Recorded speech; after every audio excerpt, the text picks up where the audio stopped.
ಕ್ರಿಕೆಟ್ಗೆ ನಿವೃತ್ತಿಯನ್ನ ಘೋಷಿಸಿದ್ದಾರೆ ಚೇತೇಶ್ವರ ಪೂಜಾರ. ಅಂತಾರಾಷ್ಟ್ರೀಯ ಕ್ರಿಕೆಟ್ಗೆ ಪೂಜಾರ ವಿದಾಯವನ್ನ ಹೇಳಿರುವಂಥದ್ದು. ಎಲ್ಲ ಮಾದರಿಯ ಕ್ರಿಕೆಟ್ಗೆ ವಿದಾಯವನ್ನ ಹೇಳಿದ್ದಾರೆ. ಇನ್ನು ಸಾಮಾಜಿಕ ಮಾಧ್ಯಮ ಎಕ್ಸ್ನಲ್ಲಿ ಈ ಕುರಿತಂತೆ ಪೋಸ್ಟ್ ಮಾಡಿದ್ದಾರೆ. ಭಾವನಾತ್ಮಕ ಪೋಸ್ಟ್ ಅನ್ನು ಮಾಡಿದ್ದಾರೆ ಪೂಜಾರ. ಇನ್ನು ಸಹ ಆಟಗಾರರಿಗೆ ಹಾಗೆ ತರಬೇತುದಾರರಿಗೆ ಕೂಡ ಧನ್ಯವಾದವನ್ನ ತಿಳಿಸಿದ್ದಾರೆ. ಟೆಸ್ಟ್ ಕ್ರಿಕೆಟ್ನಲ್ಲಿ ಭಾರತ ತಂಡದ ಪ್ರಮುಖರಾಗಿ ಗುರುತಿಸಿಕೊಂಡಿದ್ದಂತಹ ಚೇತೇಶ್ವರ ಪೂಜಾರ ಭಾನುವಾರ ಅಂತ ಹೇಳಿದ್ರೆ ಇವತ್ತು ಎಲ್ಲ ಮಾದರಿ ಕ್ರಿಕೆಟ್ಗೆ ನಿವೃತ್ತಿಯನ್ನ ಘೋಷಿಸಿರುವಂಥದ್ದು. ಪೂಜಾರ ಈ ಕುರಿತು ತಮ್ಮ ಇನ್ಸ್ಟಾಗ್ರಾಂನಲ್ಲಿ ಭಾವನಾತ್ಮಕ ಪೋಸ್ಟ್ ಅನ್ನು ಕೂಡ ಹಂಚಿಕೊಂಡಿದ್ದಾರೆ. ತಮ್ಮ ಸುದೀರ್ಘ ಕ್ರಿಕೆಟ್ ಜೀವನದಲ್ಲಿ ತಮಗೆ ಸಹಕಾರ ನೀಡಿದಂತಹ ಎಲ್ಲ ಸಹ ಆಟಗಾರರು ಮತ್ತೆ ತರಬೇತುದಾರರಿಗೆ ಸದಾ ಋಣಿಯಾಗಿರ್ತೀನಿ ಅಂತ ತಮ್ಮ ಪೋಸ್ಟ್ನಲ್ಲಿ ಬರೆದುಕೊಂಡಿದ್ದಾರೆ.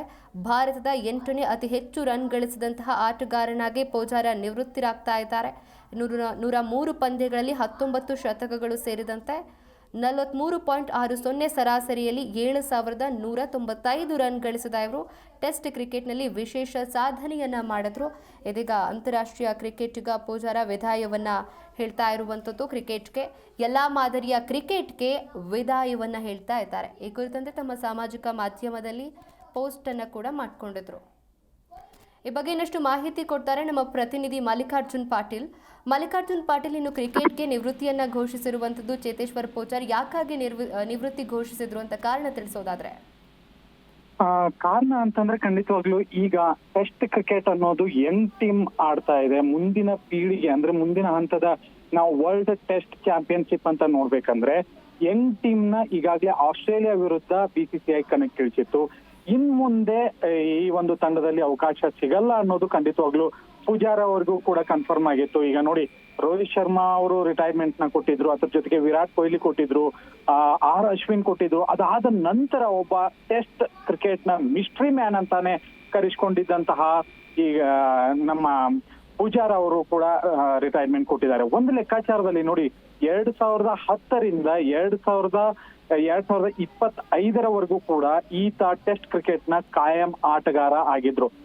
VVS ಲಕ್ಷ್ಮಣ್ ಆಗಿರ್ಬೋದು, ರಾಹುಲ್ ದ್ರಾವಿಡ್ ಅವರ ಒಂದು ರಿಟೈರ್ಮೆಂಟ್ ನಂತರ ಒಬ್ಬ ಟೆಸ್ಟ್ ಕ್ರಿಕೆಟ್ಗೆ ಪರ್ಫೆಕ್ಟ್ ಆಟಗಾರ ಅಂತ ಅಂದ್ರೆ ಅದು ಖಂಡಿತವಾಗ್ಲೂ ಪೂಜಾರ ಅವರ ಹೆಸರು ಖಂಡಿತವಾಗ್ಲೂ ಬಂದೇ ಬರುತ್ತೆ. ಒಂದು ತಾಳ್ಮೆಯ ಆಟವನ್ನ ಪ್ರದರ್ಶನ ಮಾಡೋದರಲ್ಲಿ, ಅದರ ಜೊತೆಗೆ ತಂಡ ಒಂದು ಸಂದಿಗ್ಧವಾದಂತಹ ಪರಿಸ್ಥಿತಿಯಲ್ಲಿ ಈತನ ಆಟ ಖಂಡಿತವಾಗ್ಲೂ ತಂಡಕ್ಕೆ ನೆರವಾಗ್ತಿತ್ತು. ನೋಡಿ, 103 ಟೆಸ್ಟ್ ಪಂದ್ಯಗಳನ್ನ ಆಡಿದ್ದಾರೆ. ಒಬ್ಬ ಆಟಗಾರ 100 ಟೆಸ್ಟ್ ಪಂದ್ಯಗಳನ್ನ ಆಡಿದ್ರೆ ಅದು ದೊಡ್ಡ ಮೈಲುಗಲ್ಲು, ಸುದೀರ್ಘವಾದಂತಹ ಒಂದು ಆಟ. ಆ ಒಂದು ಸಾಧನೆಯನ್ನ ಮಾಡಿದ್ದಾರೆ. ಅದರ ಜೊತೆಗೆ 7,000ಕ್ಕೂ ಹೆಚ್ಚು ರನ್ ಗಳನ್ನ ಗಳಿಸಿದ್ದಾರೆ.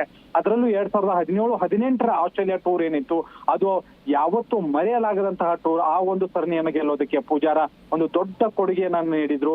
ಇಂತಹ ಒಬ್ಬ ಆಟಗಾರ ಮುಂದಿನ ಯುವ ಪೀಳಿಗೆಗೆ ಒಂದು ಮಾದರಿ ಆಗೋದ್ರಲ್ಲಿ ಡೌಟ್ ಇಲ್ಲ. ಖಂಡಿತವಾಗ್ಲೂ ಪೂಜಾರ ಅವ್ರನ್ನ ಇನ್ ಮುಂದೆ ನಾವು ಟೆಸ್ಟ್ ಕ್ರಿಕೆಟ್ ನಲ್ಲಿ ಮಿಸ್ ಮಾಡ್ಕೊಳ್ಳೋದ್ರಲ್ಲಿ ಡೌಟೇ ಇಲ್ಲ. ದೀಪ್ತಿ, ಥ್ಯಾಂಕ್ ಯು ಮಲ್ಲಿಕಾರ್ಜುನ್ ಪಾಟೀಲ್ ನಿಮ್ಮೆಲ್ಲ ಮಾಹಿತಿಗಾಗಿ.